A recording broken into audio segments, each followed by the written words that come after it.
If you have a need for speed, by all means, go for it. Just make sure it's on a legal track. That's the message from the city of Cape Town. Proposals for traditional street-inspired events under safe conditions are being encouraged. As our very own Justin Ford explains, the aim is to eradicate illegal racing. The city of Cape Town invites events promoting safety on roads. Funding events like Street Mania is one way they plan to do this.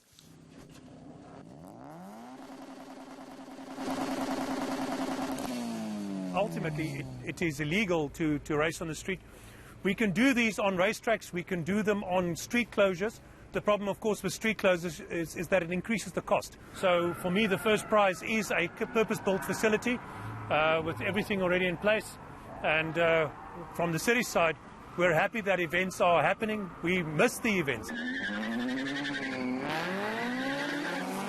There are 35,000 jobs depending on this industry, and they are hurting at the moment. So the sooner lockdown ends, the sooner we can have more events.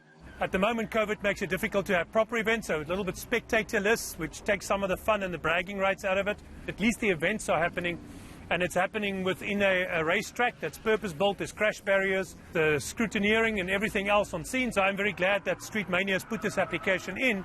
My only frustration is that we're not entertaining more applications. To the rest of the racing community, come on, bring it on. Any tires popping, we obviously know we've got to stop. Event organizers have come up with unique ways to get petrol heads to race on a track instead of on the streets.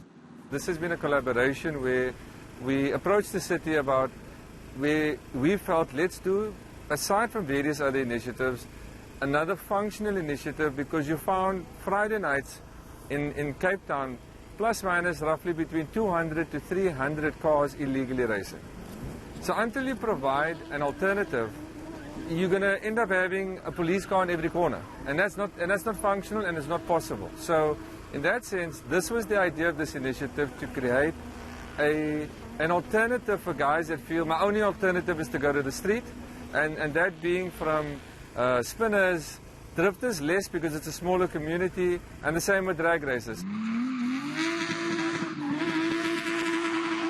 Justin, the interest has been phenomenal. I think our quota of 70 entries was probably filled up in about an hour and a half. It's basically allowing the street guys to come to, a safe environment, and yeah, come and test their metal, if you want to call it that.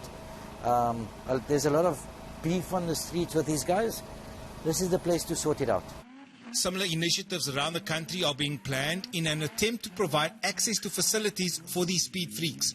Justin Ford, Cape Town.